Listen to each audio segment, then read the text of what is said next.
think about things. So let's start with sleep.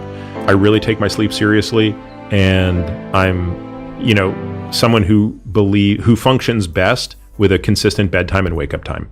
So I am in bed usually for 8 hours a night, and that's typically 10 to 6. And that usually results in probably 7.5 hours of sleep. I'm going to just rattle off the names of things I use because I don't have any affiliation with these things. So I use 8 Sleep as my mattress cover. I love what these guys have done. It's a fantastic cooling product, and it's made an enormous difference for me. I've been using it for the last 3 years. Most of our patients are using it. There are other products out there, and I've tried them, and they're good. This one, I just happen to fancy the most.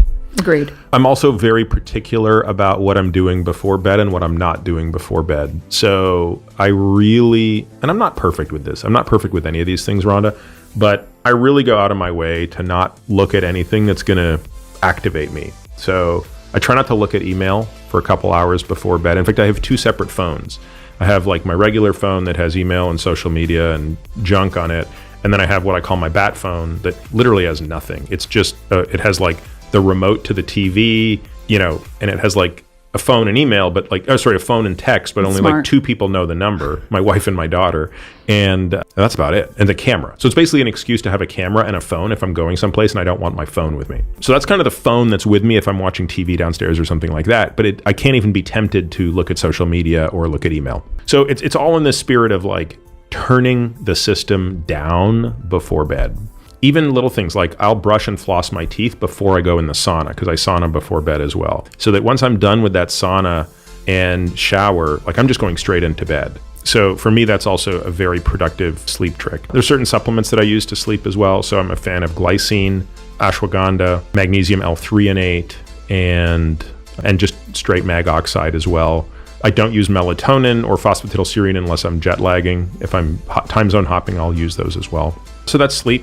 On the nutrition side, I don't follow any particular diet. I guess you could say I eat what would be called a balanced diet. So I'm an omnivore who will probably always struggle with food in the sense that, if left to my own devices, I would eat everything and too much of it. So I do need to be mindful about what I eat. So what do I pay attention to? So I just generally pay attention to not eating junk. That's the most important credo of my diet, I would say. And I say this as someone who's done everything, right? I've been vegan, I've been keto, I've been the most, hardcore fasting, intermittent fasting, time restricted eating. There's no diet I don't think I've done for long periods of time. And I have found benefit in one form or another from various different aspects of these things. But, right now I'm mostly optimized around energy balance, which, stay in energy balance, and protein intake. And so most of my conscious effort around my diet goes into making sure I'm getting 40 to 50 grams of protein 4 times a day. And a lot of times, at least 2 of those are in meals that are just venison or just, eggs or something where it's just a protein and, there's not a lot of other stuff in it. I do make sure I stop eating at least 3 hours before bed. It really makes a difference going back to sleep that I go to bed a little hungry. If I ever go to bed with my belly too full, it feels nice, but I don't sleep as well. So I really try to err on the side of going to bed a little hungry. And that's, I'm really lucky because we have young kids, so we eat early. So we're eating at 6. So I'm going to bed typically with 4 hours between when I last ate and when I go to sleep. We can talk about alcohol. I'm in the camp that believes there is absolutely no benefit to alcohol at any dose from a purely, biochemical standpoint.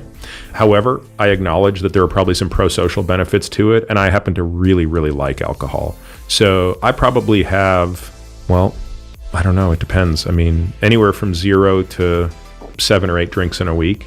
Probably, I don't think there's a time that I can recall in the last 5-6 years where I've had more than 2 drinks in a day.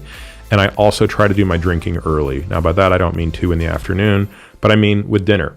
So that, again, alcohol is functionally, the alcohol doesn't factor into my sleep. And I know this because I track all these things, and I know exactly how alcohol negatively impacts sleep in me. And I know that as long as I have that drinking done by 6 or 7, it doesn't show up anywhere on any metric that I'm tracking with respect to sleep. Okay, exercise, most important thing from a physiologic standpoint for me. I exercise every day, and it's much of what I do revolves around it. So even here being in San Diego this week, it's I have a membership at a great gym every time I'm here, and I just know that I'm going to get up first thing in the morning and I'm going to go and I'm going to do my workouts, and they're going to be completely, they're not going to be the exact same workouts I'd be doing at home, but I'm still generally doing, 4 hours of zone 2 a week with one sort of higher intensity workout that's geared towards VO2 max a week, and then 4 strength training sessions a week.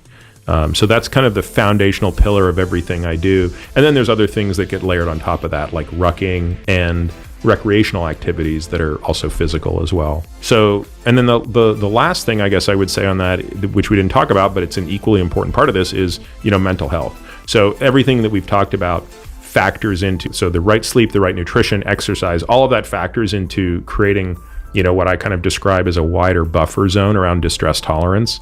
And then, therapy, which I do at least 1 session a week, sometimes 2, plus journaling and, doing something called dialectical behavioral therapy. These things have been, enormously important at increasing kind of the quality of my life in the past 5 years.